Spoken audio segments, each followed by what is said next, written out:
કાલે સપનામાં હું ચંદ્ર ઉપર જઈ આવ્યો, પણ પછી જીઓનો ટાવર નો પકડાણો ને પાછો આવી ગયો.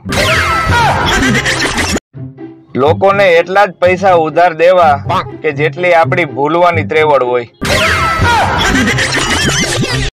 તળાવ બાજુ જાતા સિંહને 6 હાથી દેખાણા. દરેક હાથી ઉપર 2 વાંદરા બેઠા હતા અને દરેક વાંદરા ઉપર એક પોપટ બેઠો હતો. તો હવે કયો કે તળાવ બાજુ કુલ કેટલા પ્રાણીઓ હતા?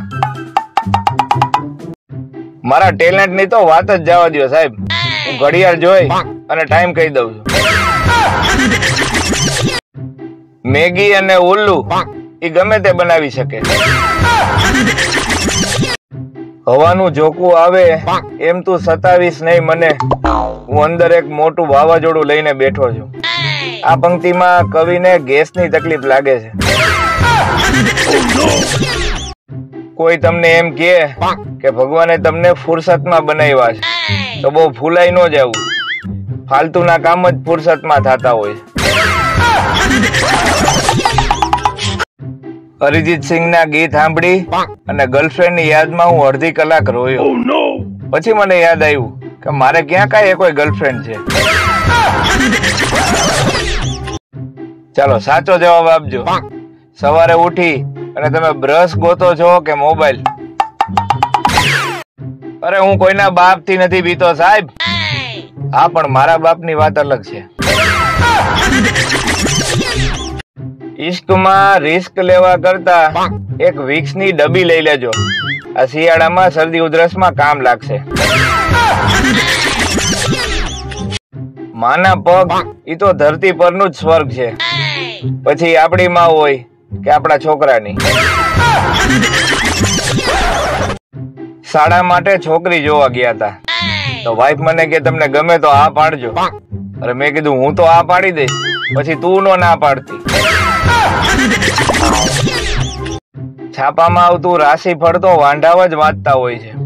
પરણેલા તો પત્નીની આંખ જોઈને સમજી જાય કે આજે દિવસ કેવો જશે. પત્ની પતિને કહે આને હું છેલ્લા 17 વર્ષથી પહેરું છું, હજી એવું ને એવું ફિટિંગ છે અને તમે કહો છો કે હું જાડી થઈ ગઈ. પતિ કહે ભગવાનથી ડર, ઈ સાલ છે.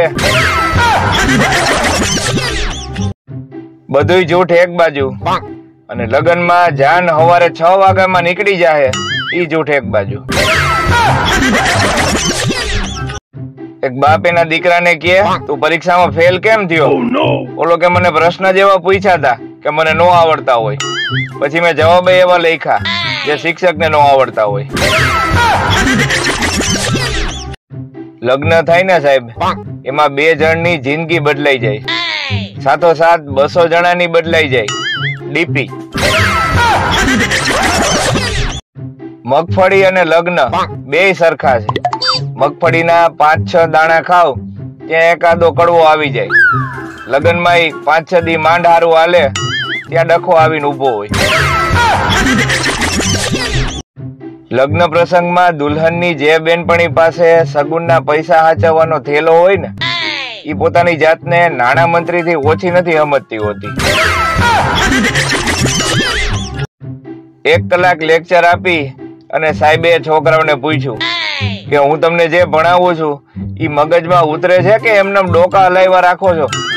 એક છોકરો છેલ્લી બેન્ચે ઉભો થઈને સાહેબને કહે સાહેબ અમારા મગજમાં તો ઉતરે કે ન ઉતરે, પણ ઈ બાને તમારે પાકું થાય છે ને એમાં અમે રાજી છીએ. સ્કૂલમાં ભણતા ત્યારે લેસન ન કર્યું હોય ને તો ક્લાસમાં એકાદી ચાપલી તો એવી હોય જ કે સાહેબ સૌથી પહેલા મારું લેસન ચેક કરજો હો.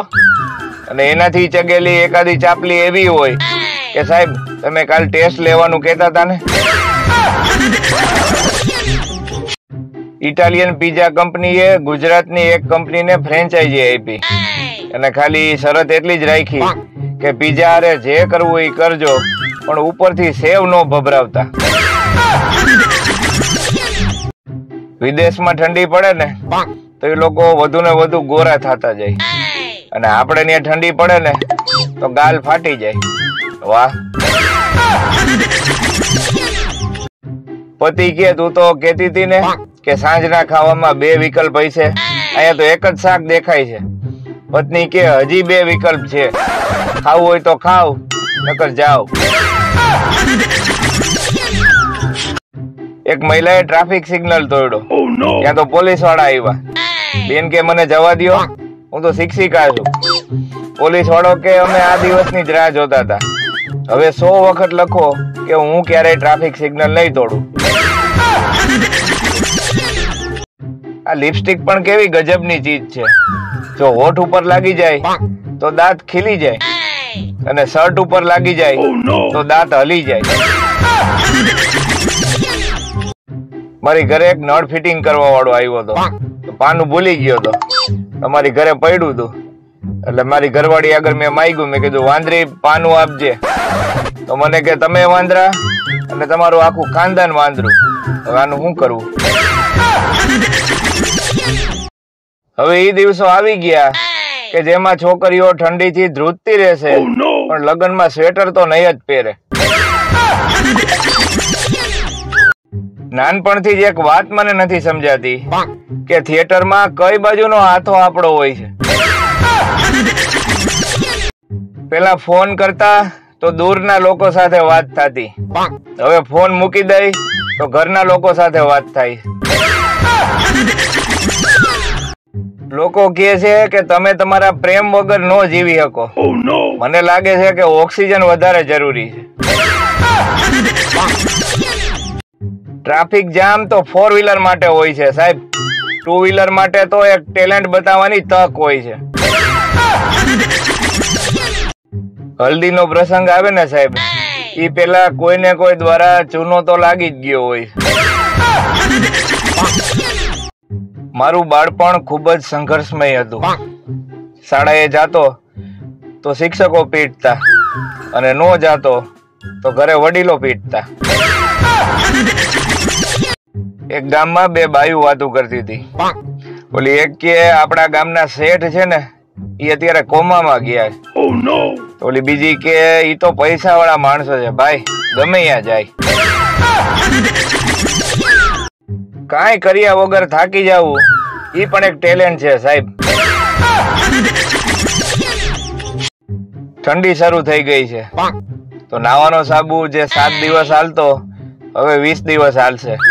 મારે નહીં, તમારે. હું તો નાવ છું. વેકેશન પૂરું થયું અને નિશાળમાં 1લો દિવસ હતો. તો ટીચરે છોકરાઓને કીધું કે કોઈને કઈ પૂછવું હોય તો પૂછો. એક છોકરો ઉભો થઈને કે મેડમ હવે બીજું વેકેશન ક્યારે પડશે? છોકરી છોકરાને કે તમારું નામ શું છે? બોલો કે મિસ્ટર નિકોલસ. છોકરી કે હું ફેસબુક આઈડી નું નામ નથી પૂછતી, રિયલ નામ શું છે? બોલો કે નાથિયો. ઘણા લોકોને લગ્ન પછી સમજાય છે કે પતિ પત્ની વાળા જોક્સ એ ખાલી જોક્સ નથી હોતા. અમને બધી ખબર છે કે તમે શું કયો છો, મોઢે મીઠા રહ્યો છો અને વાહેથી આવડી આવડી દિયો છો. એક છોકરી છોકરાને કે મારો જન્મ 1994 માં થયો છે અને હું અત્યારે 20 વર્ષની છું. ઓલો છોકરો કે મારો જન્મ 1994 માં થયો છે પણ હું તો 30 વર્ષનો છું. તો ઓલી કે ઈ તારો પ્રશ્ન છે. છોકરીઓના ફોટા ઉપર નાઇસ પીક લખવા વાળા અંગ્રેજીના જાણકાર પાછા એટીએમ માં પૈસા ઉપાડવા જાય ત્યારે ગુજરાતી ભાષા સિલેક્ટ કરે છે. ચાલો તમારા માટે ગણિતનો એક સવાલ. ભૂરા પાસે 500 રૂપિયા હતા. પછી ભૂરીએ એને એક હળવી સ્માઇલ આપી. તો હવે ભૂરા પાસે કેટલા રૂપિયા બચશે?